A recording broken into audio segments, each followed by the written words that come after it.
Good, happy Saturday morning, April 23rd, 2022. I'm Riley King. Happy Saturday morning, everyone, and welcome to your Saturday morning edition of the Riley King Newscast, right here on the Riley King Network. Let's get started right now. First up, Concord couple dead of multiple gunshots. Death ruled homicides, investigators say.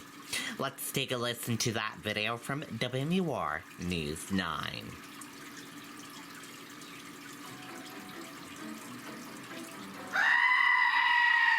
Jackpot alert! How much? That much? We are so getting tickets! Hi, hoof! A husband and wife found dead not far from their home at the Alton Woods apartment complex in Concord.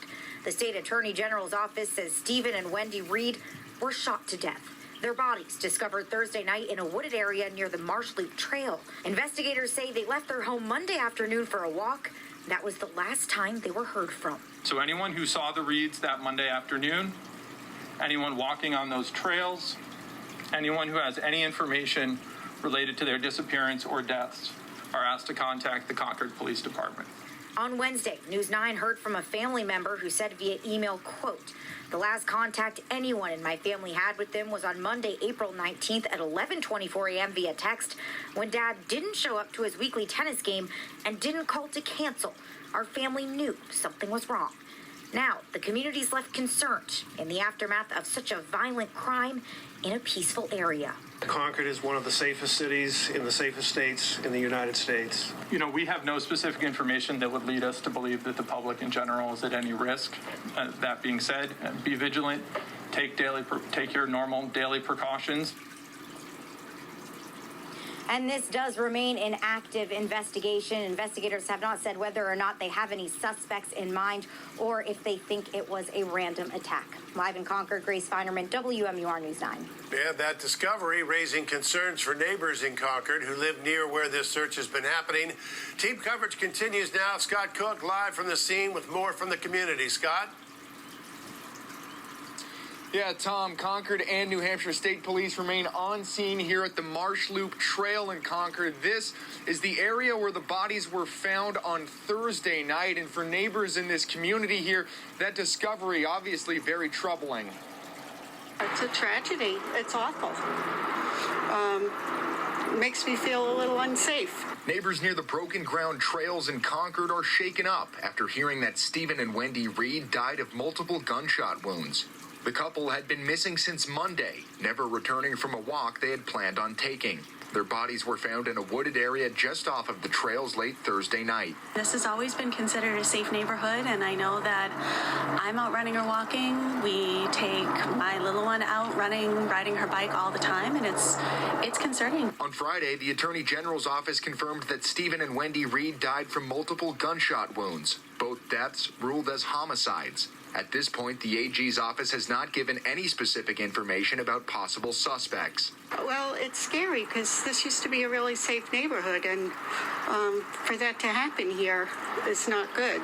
The Marsh Loop Trail off of Portsmouth Road in Concord has been at the center of the investigation the last few days. Concord police and fish and game officers have been searching the wooded area and watching trail cameras for anything out of the ordinary. Neighbors tell us the area and trails are usually pretty quiet.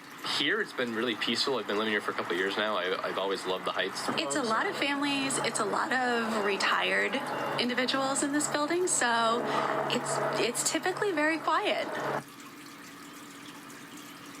And tonight, Concord police are asking people in the area to remain vigilant. Officers will remain here on scene overnight. The investigation is expected to resume first thing Saturday morning. We're live in Concord tonight. Scott Cook, WMUR News 9. Okay, and there you go on that video and that report.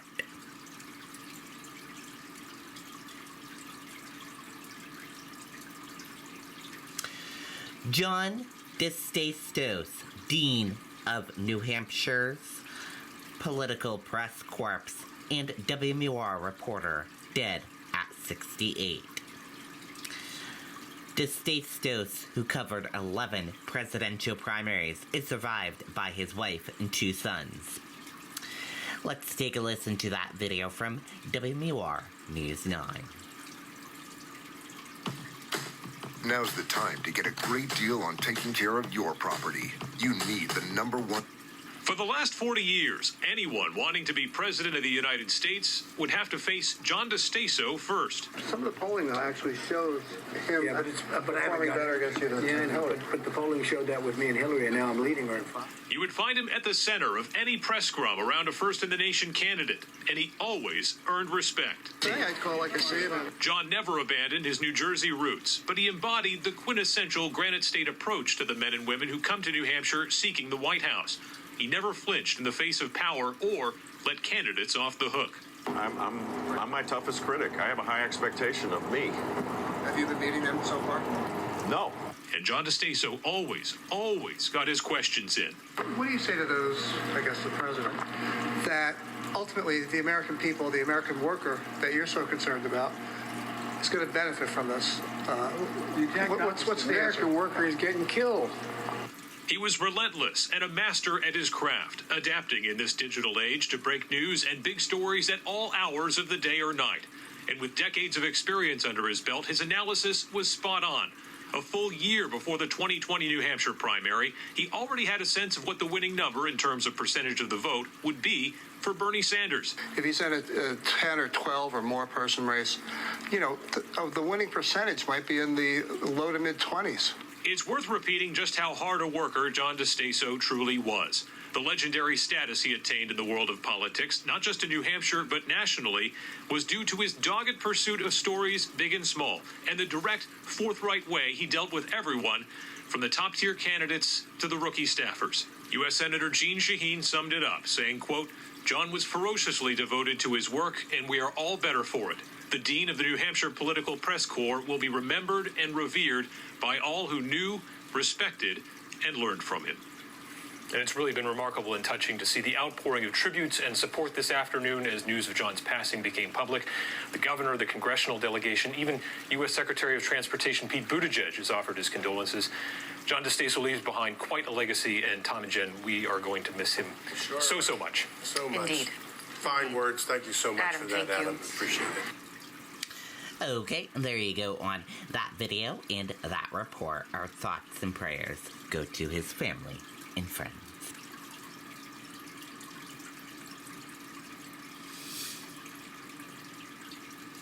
Restaurant Week returns to Seacoast after pandemic style.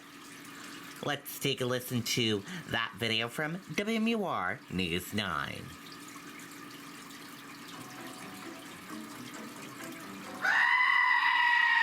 Jackpot alert! How much? That much? We are so getting tickets! Hi ho! A concept that kept many restaurants in business during COVID is sticking around. About a dozen Portsmouth restaurants have been approved for outdoor dining so far in a rollout that will continue through spring, Dwyer's Pub among them. The difference now is they have to pay to take up public space, but those opting for it say it's worth it. It's not as important for the survival of the business, but a lot of owners in town see it as an opportunity just for us to obviously increase sales, but get creative outside in a way that the public is very hungry for. They're definitely happy to see it. We do get a couple of guests who are only comfortable outdoor dining, so it's really nice to have that option. It's also Restaurant Week. Raleigh, one of 31 Seacoast restaurants taking part. It's a tradition missing since 2019. So I think it's really nice that, Restaurant Week just makes people aware, like, oh yeah, I should go out again, especially after the pandemic. It's really giving us the feeling that we're finally getting back to a sense of normalcy. Cure, also among those participating, all offer a fixed-price 3-course meal with options for each course. So I'm so excited for the Spring Restaurant Week because I'm able to switch from our winter menu into a nice spring menu. It really sets the tone. By the way, they call it Restaurant Week, but it's actually 10 days long. It started yesterday and runs through next Saturday. And reservations that way are highly recommended. We're live in Portsmouth. Jennifer Crompton, WMUR News 9. Okay, and there you go on that video and that report.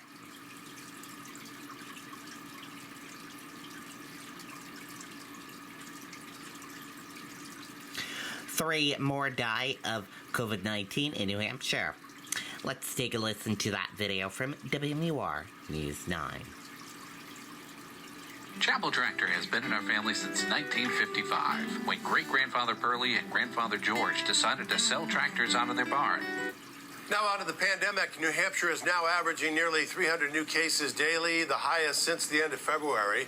There are 425 new cases to report, and active cases stand at 2,500. There are 3 new deaths tonight.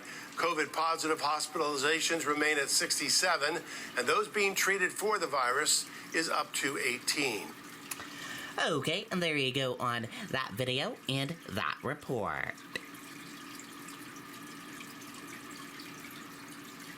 Probable cause in bail hearing for Kayla Montgomery continued in gun theft case.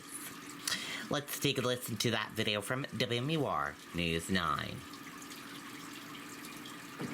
The past year has tested the toughness of every last one of us. Mahindra Tractors have been there for our tough customers. Tom, the hearing this afternoon was brief. The prosecutor and defense attorney agreed to continue probable cause and bail hearings in the case. Kayla Montgomery is charged with 2 counts of receiving stolen property. She's accused of receiving a rifle and shotgun she knew or probably knew were stolen sometime between September and October of 2019. Again, Kayla Montgomery doesn't face any charges directly connected to Harmony's disappearance. Her defense attorney didn't answer any questions about what she could know about the 7-year-old's whereabouts. Kayla Montgomery remains behind bars. No bail has been set in connection with the gun theft case. I think the claims against her with respect to the guns is really thin. I think a probable cause hearing will flesh it out even more and show that these gun charges, I don't believe, in my view, are supported by probable cause. And it's believed Harmony was last seen between November and December of 2019, but police didn't learn of her disappearance for more than 2 years. Live in the newsroom, Grace Feinerman, WMUR News 9. Okay, and there you go on that video and that report.